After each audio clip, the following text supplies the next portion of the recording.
3 weeks later, Karen sat in her kitchen surrounded by banker's boxes, manila folders, and a conspiracy board that would make a detective proud. Red string connected photos of HOA board members to copies of meeting minutes, property assessments, and what she now called the smoking gun. Marcus Webb's renovation permits from 2018. Her doorbell rang at exactly 3 p.m. Through the peephole, she saw Marcus Webb flanked by two other board members, Helen Kowalski and James Chen, no relation to her lawyer, thankfully. All three clutched clipboards like shields. Karen opened the door with her most radiant smile. "Marcus, Helen, James, how lovely. I suppose you're here about my recent filings with the county clerk." Marcus's face had turned an interesting shade of purple. "You can't do this, Karen." "Do what exactly?" She leaned against the doorframe, blocking their view of her kitchen war room. "Exercise my rights as a concerned homeowner to request public records. File a formal complaint about potential conflicts of interest, or perhaps you're referring to my petition to recall the entire board." Helen stepped forward, her voice shaking with rage. "You're trying to destroy this community." "I'm trying to save it from authoritarian overreach." Karen's smile never wavered. "Did you know that Marcus approved his own variance request for that gorgeous deck addition without declaring his conflict of interest? That's a violation of state HOA regulations, not just our little neighborhood rules." "That's ridiculous," Marcus sputtered. The vote was unanimous.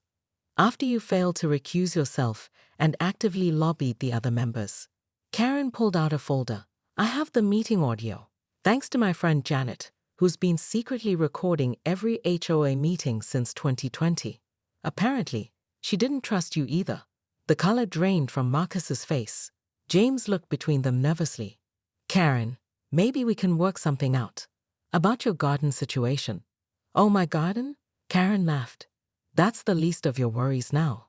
You see, once I started digging into the board's activities, I found so many interesting little discrepancies. Unapproved expenses, missing election ballots, selective enforcement patterns that just happen to target homeowners who've questioned board decisions." She held up another folder.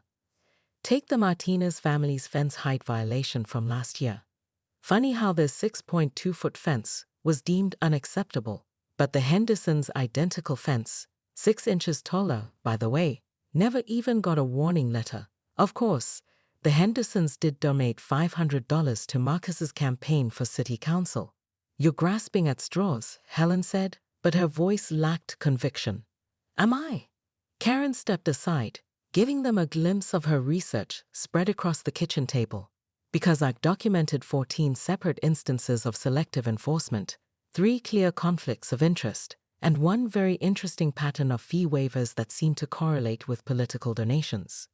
Marcus's phone buzzed. He glanced at it and his face went gray. "The county clerk wants to schedule a hearing."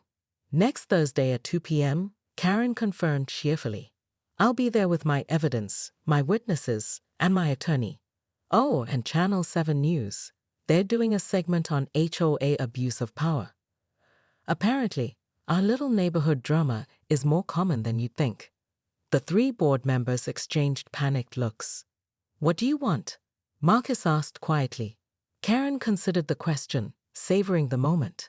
6 months ago, these people had made her life hell, threatening fines and liens over a patch of native wildflowers.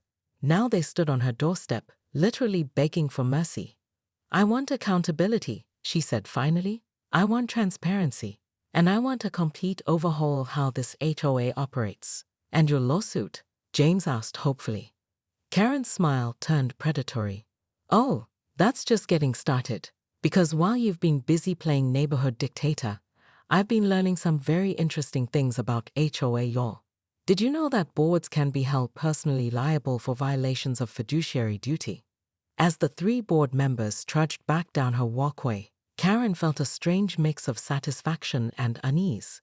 She'd won this battle, but something about Marcus's final look, calculating rather than defeated, suggested the war was far from over. That evening, her lawyer called with news that would change everything. "Dissolving the HOA won't solve our problems. It will create new ones. Who will maintain our common areas? Who will negotiate with the city about street repairs? Who will organize our annual block party or coordinate snow removal? The city will handle infrastructure, Marcus interrupted. Private contractors can manage maintenance. Karen turned to face him directly. At whose expense? Under whose oversight? With what recourse if things go wrong? She clicked to her final slide, a proposed new structure for HOA governance, complete with term limits, conflict of interest policies, and transparent decision-making processes. I'm not asking you to trust the current board, she said, her voice rising with passion. I'm asking you to trust yourselves, to believe that we can do better, be better, govern ourselves with wisdom and compassion instead of petty tyranny. The room erupted in discussion. Karen watched neighbors turn to each other, debating, questioning, considering. She saw doubt in some faces, hope in others, calculation in a few. Marcus called for quiet. All in favor of dissolving the Meadowbrook Hills HOA? Hands rose throughout the room. Karen's heart sank as she counted 30, 40, 50 hands. Opposed. More hands, but not enough.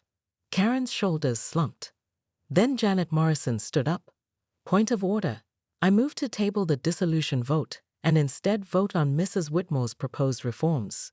Seconded. Called out 3 voices simultaneously. Marcus looked panicked. That's not on the agenda. Neither was dissolution, until yesterday, Janet shot back. If we're improvising, let's improvise fairly. The vote on Karen's reforms passed by a single vote, 61%, exactly the supermajority needed. The dissolution vote never happened. As neighbors filed out, many stopped to shake Karen's hand or ask about joining the newly formed HOA Oversight Committee. Marcus and his allies slipped out through a side door. Their reign effectively ended. Karen stood alone in the emptying room, staring at her wildflower brooch. She'd won, but victory felt different than she'd expected, less triumphant, more sobering. The real work was just beginning. Her phone buzzed with a text from an unknown number. Congratulations on your victory. We should talk. A friend from Riverside Estates HOA. Karen frowned. Riverside was 3 neighborhoods over. How did they even know about tonight's meeting? As she gathered her materials, she couldn't shake the feeling that her little suburban drama was part of something much larger, and that her fight was far from over. They're disbanding the HOA entirely. Karen nearly dropped her phone. David, that's impossible. You can't just dissolve a homeowners association.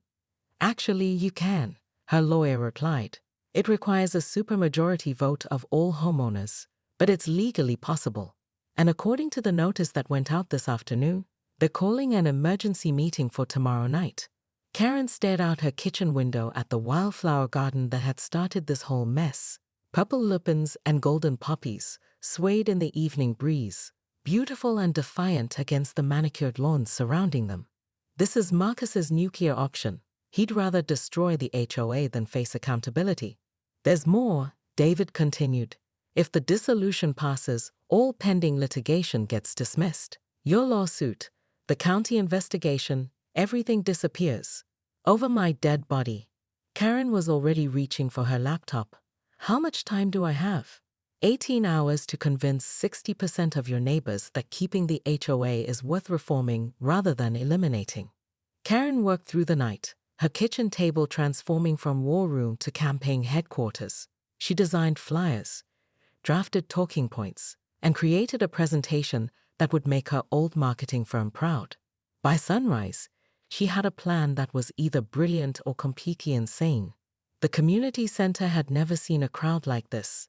Every folding chair was occupied, with residents spilling into the hallways and clustering around the doorways. Karen recognized faces she hadn't seen in years. The Johnsons from the corner house, elderly Mr. Patel who walked his ancient corgi every morning, the young couple with twins who'd moved in during the pandemic. Marcus called the meeting to order, his voice carrying forced confidence. As you all know, recent events have created an untenable situation for your HOA board. Rather than subject this community to continued litigation and negative publicity, we're proposing a clean slate, complete dissolution of the Meadowbrook Hills Homeowners Association. Murmurs rippled through the crowd. Karen stood up. I'd like to address the community before any vote is taken. Marcus's jaw tightened. Mrs. Whitmore, you're not recognized to speak. Actually, called out Janet Morrison from the back. According to Robert's rules, any homeowner can address the assembly during new business, and I believe this qualifies. Karen walked to the front, her heels clicking against the linoleum. She'd chosen her outfit carefully. Professional but approachable, authoritative but not intimidating. The same purple blazer she'd worn to court, but paired with jeans and her favorite wildflower brooch. 6 months ago, I planted native flowers in my front yard, she began, her voice carrying clearly through the packed room. Not because I wanted to cause trouble, but because I thought our neighborhood could be more beautiful, more environmentally conscious, more welcoming to both people and wildlife. She clicked her first slide, a photo of her garden in full bloom, bees visible among the flowers. The HOA board threatened me with thousands of dollars in fines. They called my garden an eyesore, a violation, a threat to property values. So I fought back, and in fighting, I discovered something troubling about how our community has been governed. The next slides showed her evidence, the selective enforcement patterns, the undisclosed conflicts of interest, the missing documentation. But here's what I really learned, Karen continued, making eye contact with neighbors throughout the room. This isn't about my garden or Marcus's deck or anyone's fence height. It's about whether we want to live in a community governed by fear and arbitrary rules, or one guided by transparency, fairness, and genuine care for our shared home. She paused, letting that sink in. Karen Whitmore's coffee mug shattered against the marble floor of the courthouse lobby, sending scalding liquid across her designer pumps. She stood frozen, staring at the document in her trembling hands. The very HOA bylaws she'd spent 6 months fighting in court. At the bottom of page 12, in flowing purple ink that matched her favorite Montblanc pen, was her own signature. Mrs. Whitmore? Her lawyer, David Chen, approached cautiously. The judge is ready to hear your motion for summary judgment. I need a moment. Karen's voice cracked as she pointed at the signature with a manicured finger. That's mine. From 2019. David squinted at the document. You signed the original bylaws, but your entire case is built on challenging their validity. I was HOA president that year, Karen whispered, the memory flooding back like ice water. I pushed these exact rules through because the Hendersons were letting their grass grow too tall. The irony hit her like a freight train. The same woman who'd spent $30,000 in legal fees arguing that the HOA's landscape maintenance requirements were unconstitutionally vague and unenforceable, had personally crafted every word. The same rules now threatening to fine her $500 per day for the wildflower garden she'd planted in defiance. We need to withdraw the motion, David said urgently. Absolutely not. Karen's jaw set with familiar determination. There has to be a way around this. I'm not paying those fascists a single penny. She marched into the courtroom, her mind racing. Judge Patricia Nakamura looked up from her bench with barely concealed annoyance. Karen had been in her courtroom 4 times in the past 2 months, each visit more contentious than the last. Your Honor, Karen began, her voice steadying. I move for summary judgment based on the procedural irregularities in Mrs. Whitmore, Judge Nakamura interrupted, holding up the bylaws. Are you aware that your signature appears on these documents as a witness to their adoption? The courtroom fell silent. Karen felt every eye upon her, including those of 3 HOA board members seated in the gallery with satisfied smirks. Board President Marcus Webb looked particularly pleased, probably remembering their screaming match at last month's meeting when she called him a power-hungry tyrant with the aesthetic sense of a parking lot. Your Honor, my client was unaware, David started. I was perfectly aware. Karen cut him off, surprising everyone, including herself. I signed those bylaws because I believed in maintaining property values and community standards. But that was before I understood how they could be weaponized against homeowners who dare to think outside the box of suburban conformity. Judge Nakamura raised an eyebrow. So you're arguing against your own legislation? Karen straightened her shoulders. I'm arguing that even well-intentioned rules can become tools of oppression when enforced by small-minded bureaucrats who wouldn't recognize beauty if it bloomed in their own front yard. The judge's lips twitched. Was that amusement? Karen pressed on. Furthermore, Your Honor, I believe there are grounds to challenge the current board's authority to enforce these bylaws, given certain irregularities in their election process that have recently come to my attention. Marcus Webb shifted uncomfortably in his seat.